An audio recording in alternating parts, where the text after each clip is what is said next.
Good morning, good evening, good afternoon, wherever you're watching this, whenever you're watching this. Thanks for watching, thanks for tuning in, thanks for clicking on this.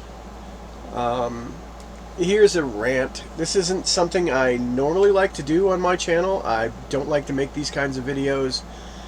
But when I see something happening, I have to speak out about it. I just can't. I can't just sit silently and watch people get fooled or see what's going on with different things in the music world or even outside the music world. It's just I have too much of a moral compass that I can't just sit there and just be silent while people are being misled. So I've got to say something. So anyway, here goes.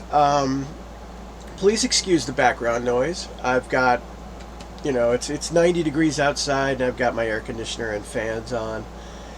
Otherwise, I wouldn't be able to breathe because I have COPD and I'm a stroke survivor, so I'm disabled and have problems breathing, so I have to have it cool in here, and plus the equipment and stuff like that, which helps.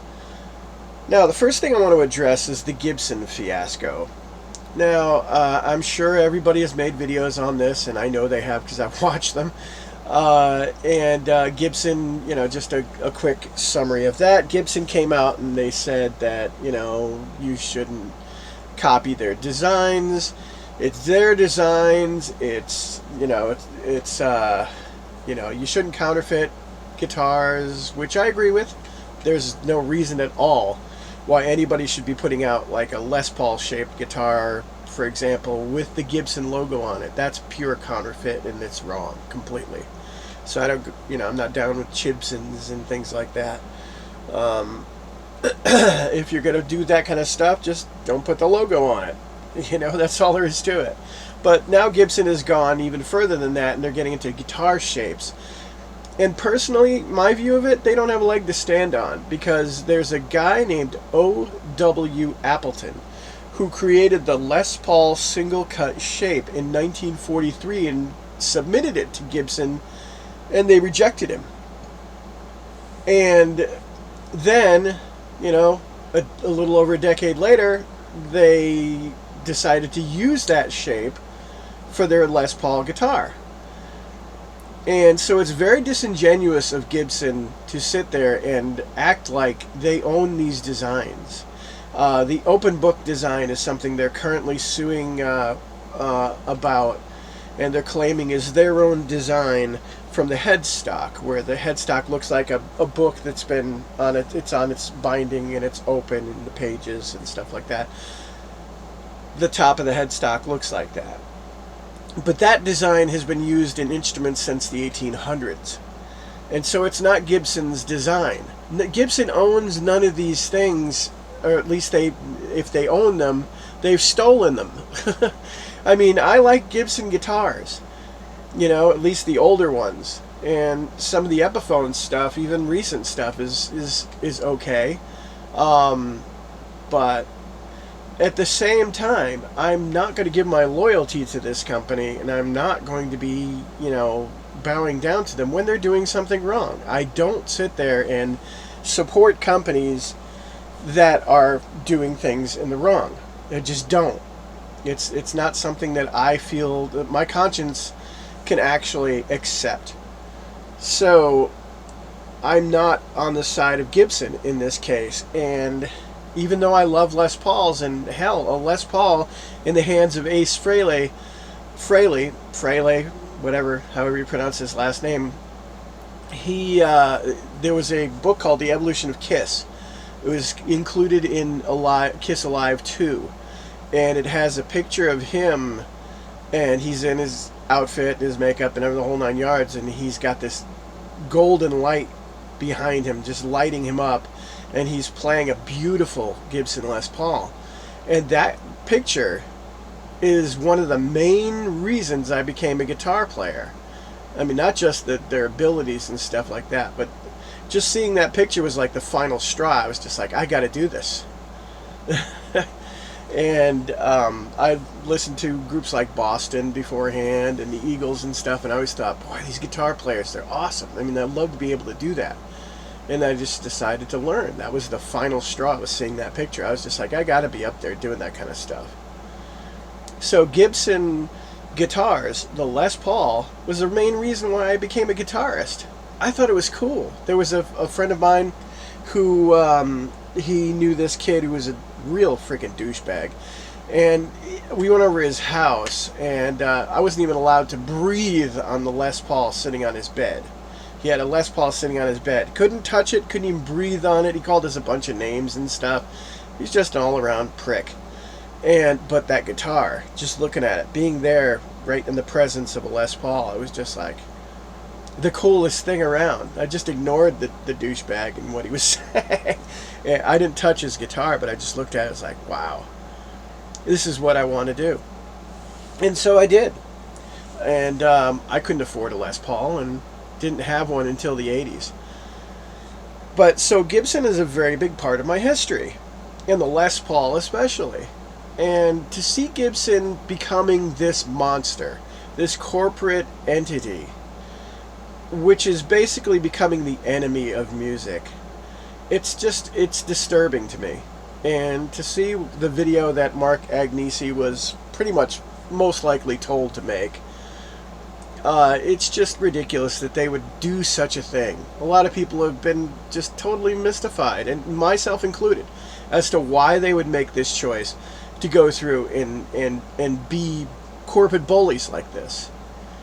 And it's just, it's stunning to me to watch companies do this. And they've got their fanboys. These people that will sit there, and fangirls probably, who will sit there and defend everything a company will do. That's what a fanboy, fangirl does. They defend everything that a company does, right or wrong, because that company is their chosen leader. That's who they choose to worship. And they can do no wrong. They can make no bad decisions. Everything they put out is pure gold to them. And I've never understood that mentality. I've always looked at things under scrutiny. I've always been, shrewd about what I choose to admire or give my loyalty to. And even then, it's never blind loyalty like that. You have to earn respect. You don't just get respect. You don't just demand respect. You have to earn these things. These are things that you have to go through life, and you have to do certain things to gain the respect of people. But these days, it's like, you put out something flashy, or you do something that's over the top, and all of a sudden you've got the respect of all these people, and you don't even have to do anything good or be good at any other time. All you got to do is just do that one thing that catches these people on, these fanboys, which I basically call sheep. You catch them, and then boom, you've got their loyalty, and you've got it permanently. No matter what you do, you could put out a bag of pork rinds with Gibson's name on it, and Gibson fans will buy it.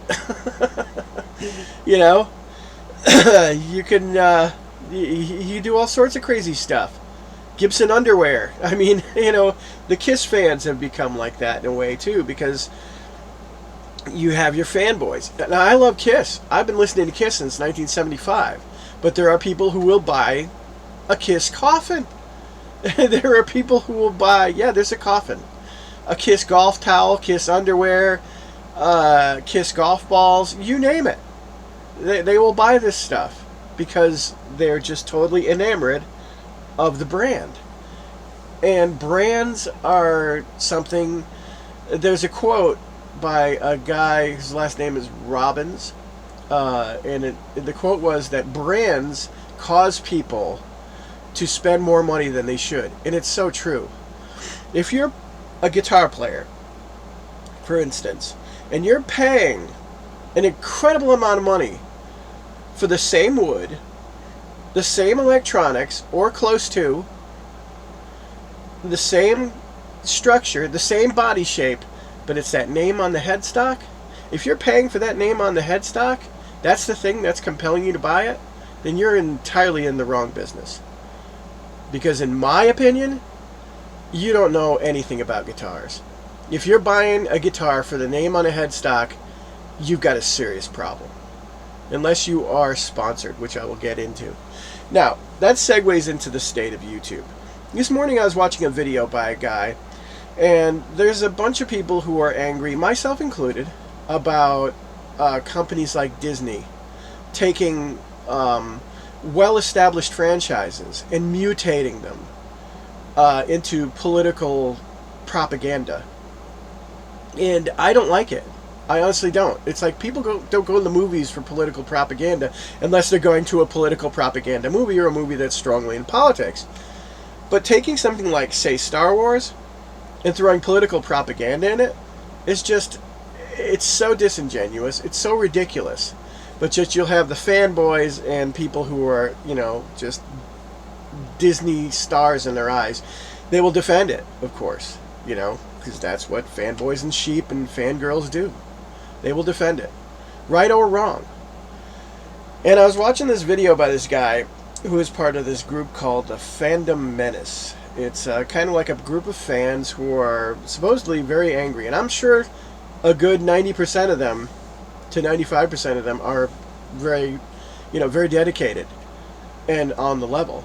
But there are these leaders that are part of this group called the Fandom Menace, and they are the biggest phonies and frauds you will ever see in your entire life.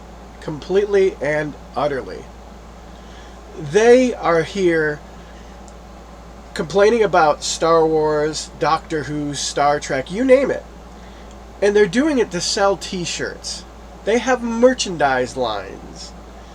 And one of them, I was watching the video this morning, he's a season pass holder at Walt Disney World. That costs over $1,000 if you have more than one person. And think about all the money that this person's spending when they go to use that pass. They're buying things at Disney World, and they're spending all this money. Yet, almost every single day, this guy makes videos over and over and over again complaining about how Disney is evil, complaining that nobody should support Disney. Yet he supports Disney with over $1,000 a year. And nobody I looked in his comment section, it didn't even seem like anybody even noticed. Nobody even noticed. He said, I'm an annual pass holder at Walt Disney World. It's just disturbing. It's disturbing. I mean, people really need to be watchful of these people. You got to look at these people. They are secretly sponsored. They may be complainers. They may be somebody who seems like they're on the level. They're trying to show you they're on the level. They're going to give you advice. There's another guy I know of who he's secretly sponsored by these guitar companies and amp companies, gear companies. And he made a video about the cheapest guitar you could find on Amazon or eBay or something. I don't know. It was a brand new guitar. He took it. He didn't even stretch the strings. He did no setup on the guitar. Just right straight out of the box. And he played it. And it was just... He shat all over it. He acted like this is like the worst thing you could ever buy. You can get a Gibson or any type of guitar from the factory. Fenders. I don't care what you buy. You can spend $1,000, $5,000, $6,000 on it. You're still going to need to do a setup. You're still going to need to stretch those strings. You're still going to need to do a little work on it when you get it. No guitar out of the box is going to play perfect. That's just not going to happen unless you get something that's used, that somebody has already set up beforehand fully. No guitars are shipped with the strings, usually they're not shipped with their strings fully in tune, because that, you don't know with weather and stuff, it's going to bend the neck, it's going to cause any kind of warping or something like that. You don't know what's going to happen, and you don't want that high tension on the neck in shipping, because you don't know what these shippers are going to do. They can throw the guitar all over the place, which sometimes they do. But yet this guy makes this totally disingenuous video. The video is complete bullshit, and yet everybody in his comment section is like, well, not everybody, but a good 95 to 97% of his comment section, is, oh my God, what a piece of crap guitar. Oh, that's just garbage. What's wrong with it? Oh my God, that's just nonsense. It's just like the worst guitar in the world. I wouldn't buy that. Get a Fender or a PRS or Gibson or, get this, get that. And the dude made this video that's a total, absolute 100% fabrication. Completely misleading. And I've watched some of his other videos. He uses PRS guitars nearly exclusively. He always seems to have a Hughes and Kettner amp sitting behind him. You know, watch the backgrounds of these people that make these videos. Watch what they play. Certain people, yeah, I agree. They can have favorite guitars, and this is my favorite guitar, and this is what I like to play all the time. Yeah. But when it's in every one of your videos, and that amp is always in the background of your video, it's always within sight, and then you look onto the... I actually, for this one particular guy, I looked onto the Hughes and Kettner YouTube channel. And there he was with another guy making a skit at the Hughes and Kettner corporate headquarters. Totally bought and paid for, these people are. Honestly. Be careful. Be watchful of what these YouTubers say. Be watchful of what they do. Be very, very scrutinizing of their advice. Be very shrewd about it. And take it with a huge grain of salt. In fact, take it with a mountain of salt. Because you don't know if someone is putting money into that YouTuber's pocket to say what they say. And scary thing is, 9 times out of 10, somebody is. When somebody's sitting there pushing a product on you in a YouTube video, a good 9 times out of 10, there's a company behind it giving them money to say that. And what proves it is if you watch their other videos and you see how they treat other types of things. You know, just watch what they do. And you'll see if they're on the level or not. You'll see if they're consistent in their beliefs. And you have to be skeptical of these things. Now, a lot of people will sit there and, you know, their response to this is, oh, you're so jealous. You're just jealous of their sponsorships. They got more money than you do. They're more successful than you are, and they've got more subscribers than you do. They get more comments than you do. I don't care about that. I've been a musician for 40 plus years. I started on drums in 1976. I went to guitar because I couldn't afford a drum set. I grew up poor. And my dad wouldn't put up with the noise either. And I had an overbearing father who wouldn't put up with that kind of stuff. So, you know, when it came down to it, guitar was the easiest choice. And so I bought a guitar in '78 and I learned how to play it. And I have been playing, I've played actual Gibsons, I've played actual Fenders, I've played all these name brand guitars. And you know what I like more? I like the copies. I like the bargain brands. Why? Because I can tailor make those with no risk, or very little risk, to my own playing, and not worry about maybe possibly making a mistake on a $3,000 guitar. I have a bunch of guitars, as you can see in the picture. And that's not even all of them. Not one of those cost over $200. Why? Because I want a variety of guitars. I could have taken all the money I spent on those guitars and just put it all into maybe a Gibson or a Fender or something with a name on a headstock that, you know, that people are going to respect, quote unquote. I didn't want to. I wanted variety for my money. I wanted to be able to play all different types of guitars. I want a bunch of guitars. I've run out of room because I've bought so many of these things. And I just, it's what I do. This is who I am. I am a musician. I've been a musician for most of my life. And I'll always be a musician. It started when I was a kid, and it's never going to end. I started playing drums when I was 8. And it never ended. And it's not going to until I'm cremated or whatever at the end of my existence.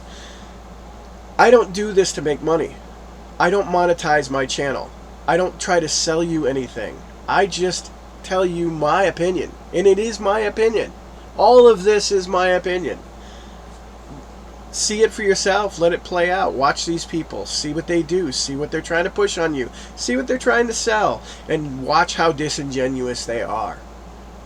They are out to make money. That is the whole purpose of them making these videos. So they're shooting for those sponsorships. They're shooting for all those views. They're shooting for that Patreon money, which is another problem I have. they're shooting for all this. I mean, yeah, it's fine to donate to somebody you like and stuff like that. Yeah, that's fine. That's great. But these guys, that's what they're all about. They will mention it in every one of their freaking videos. Right there, either at the beginning or at the end. Hey, if you want to help out the channel, because it costs a lot of money to make, it doesn't cost you a penny to make a YouTube video. It doesn't. I make them for free. There it is. I'm making this video for free. All it was is I'm using my own equipment to do it. But yet they're going to tell you, oh, to keep this channel going, you should give me money, because otherwise I can't do this. No. You don't do it because you want to make money, unless you're pretty honest about that and say, I want to do this to make money.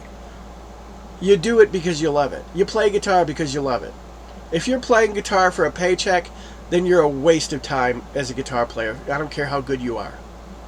If the primary reason you're picking that guitar up and playing it, or picking up any instrument, or speaking about anything that you want to speak out about, like, you know, the Phantom Menace, for instance, then you're a sellout.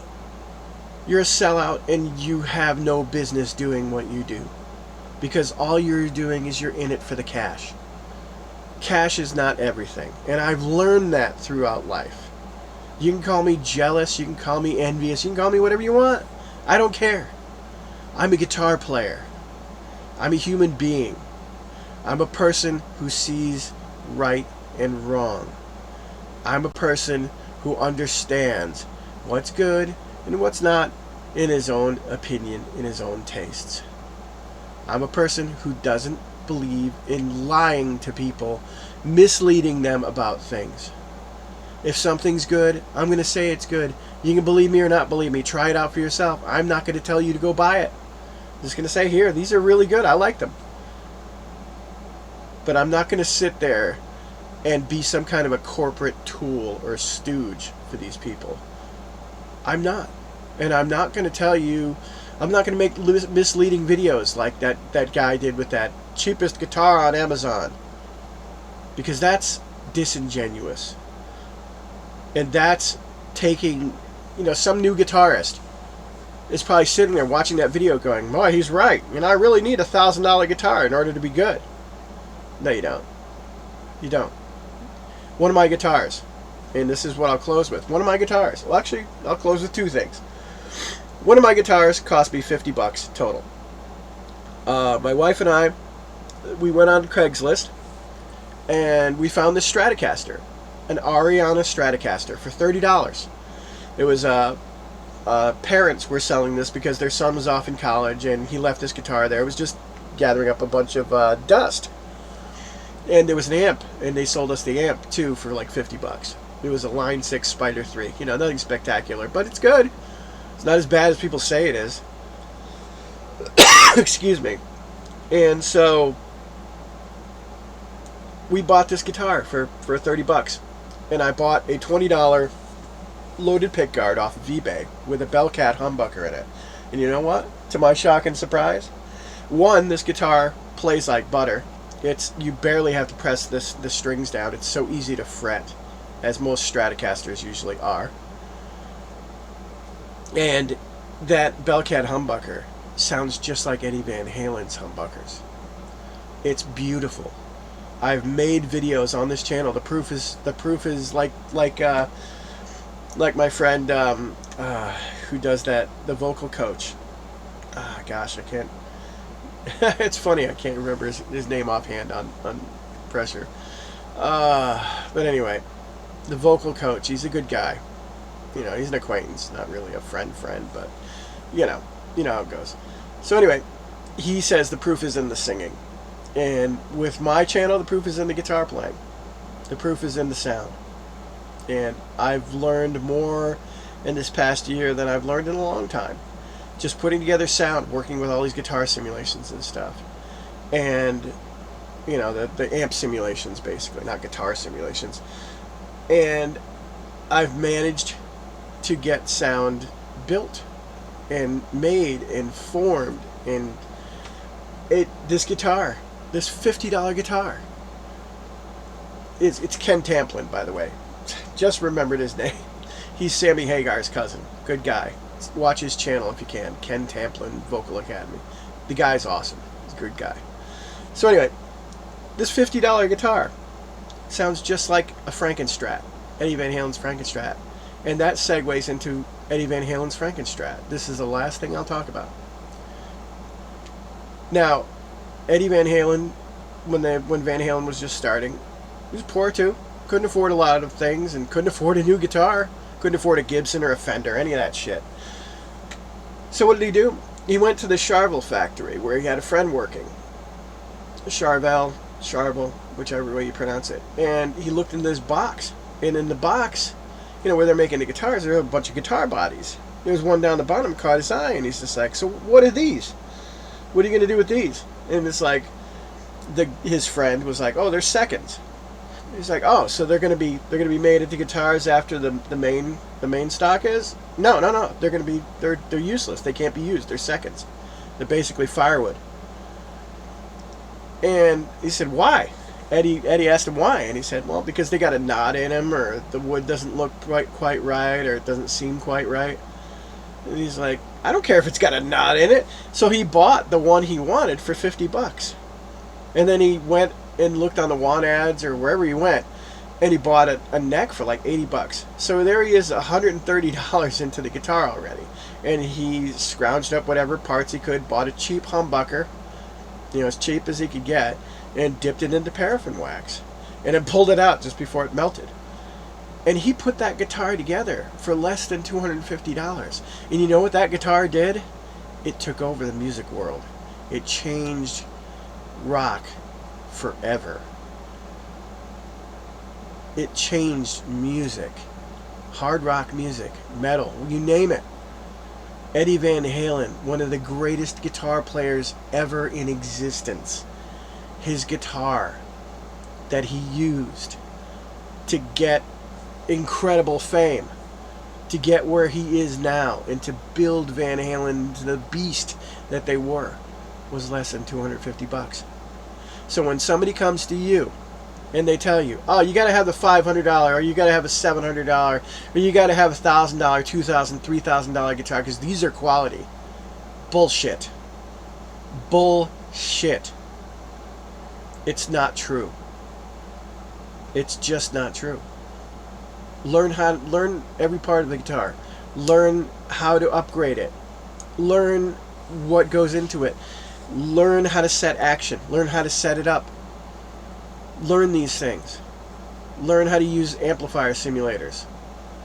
Learn how to use regular amplifiers and pedals and things. You don't need really expensive pedals either. I spent most of my time when I was in the late 80s playing through a Gibson SG series amp, which was like $100 from the from the used music store. And my two pedals were like $30 a piece.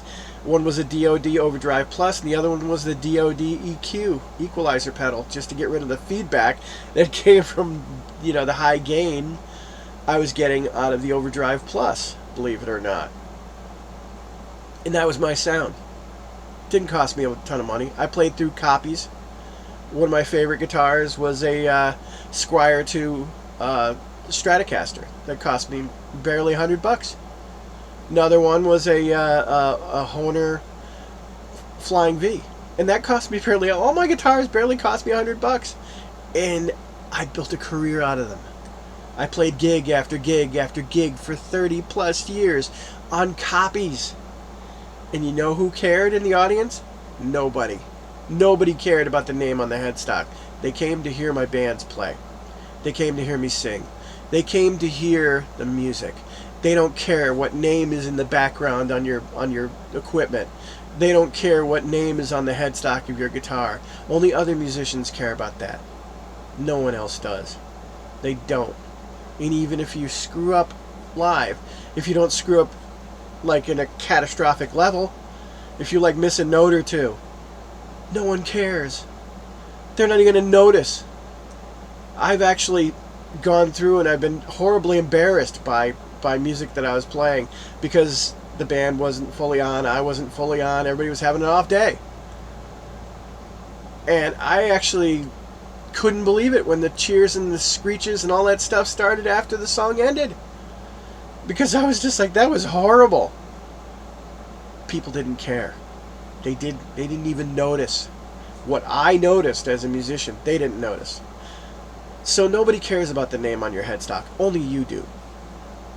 And maybe other musicians who want to scrutinize you. And if they want to scrutinize you over the name on your headstock as opposed to how you can play it, then they're not worth your time anyway. And if you care about the name on your headstock more than playing the guitar, then you're not worth the guitar you're playing.